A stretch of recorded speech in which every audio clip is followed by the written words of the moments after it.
tell people what happened yesterday and how tough of a time I had, and you keep interrupting, and it's getting old. Oh well, it's just one of those things that with TBI, I have brain injury. It's like I want to get the point across though to people before it leaves me, and so it's one of those things that I use for myself. And I'm sorry if I'm interrupting you, but I mean I just want to get the point across because it may actually help you if you listen. Well, and Lariki, I think you make a really good point. Because you do have a hard time remembering. What happens is that if you're the first one to respond all the time, then that kind of lets the rest of the group members off the hook, and they don't have to say anything, and they're not going to get well if they don't say something. So But it's not my fault if they don't want to. They don't have anything to say. I mean, I'm just want to say what I want to say. I think they all could benefit from this suggestion. Oh, everyone can Yeah. benefit from what everyone has to say. I mean, that's the power of the group and why the group is so important. But why don't we try this? Why don't we, I'll bring a pad of paper and a pen to the next group session. And when you have a thought, you can write it down.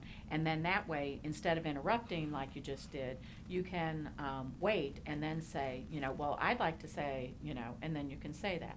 I don't want anyone to leave this group today going, well, that wasn't a very fun group because that guy kept interrupting all the time and I never got a word in edgewise because, every time I was going to say something, he jumped in. So again, that's why we have to be honest with each other.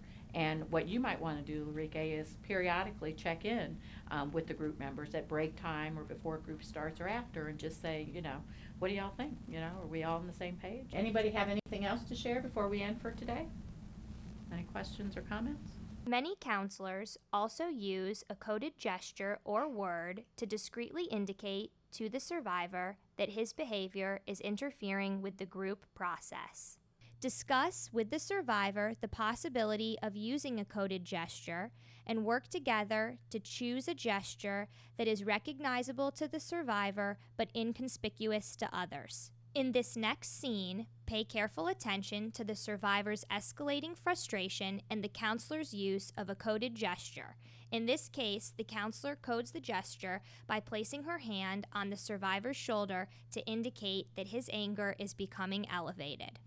All right, well, good morning, everybody. How's everybody this morning? Everybody have a good evening, and everybody doing okay? Any things we need to talk about before we talk about our topic for group today? Anything happened last night? Got a funny story. I was out with my family last night. We actually had a big barbecue, and probably about 30 family members. And had my cousins there, and oh man, they were drinking. They were hammering them back. They were pretty much wasted. And they were staggering around like they needed a cane. Yo, man, what you mean about staggering? I don't know. I mean, what you trying to say? Listen, I wasn't talking about you. I was talking about my cousins. I mean, It you had talking nothing about to do with staggering, you. and I'm over here with a cane. How that's not gonna be about Listen, me? don't make this about you, okay? This is my story. You said staggering, man. I got a cane. Oh, my bad. Wasn't meant to be personal. Okay. All right, now, did you all see what just happened? Harvey made a comment, and what was your comment again? They were staggering around like they needed a cane. Okay.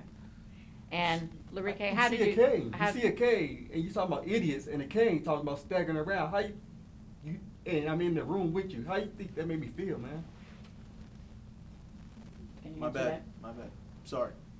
that? Okay. It took you long enough, man.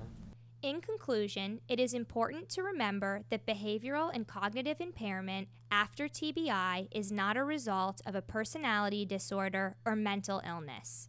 Overcoming brain injury-related deficits is a collaborative effort between client and counselor and requires trust and commitment. Talk to your supervisor about the needs of your clients who have sustained a TBI.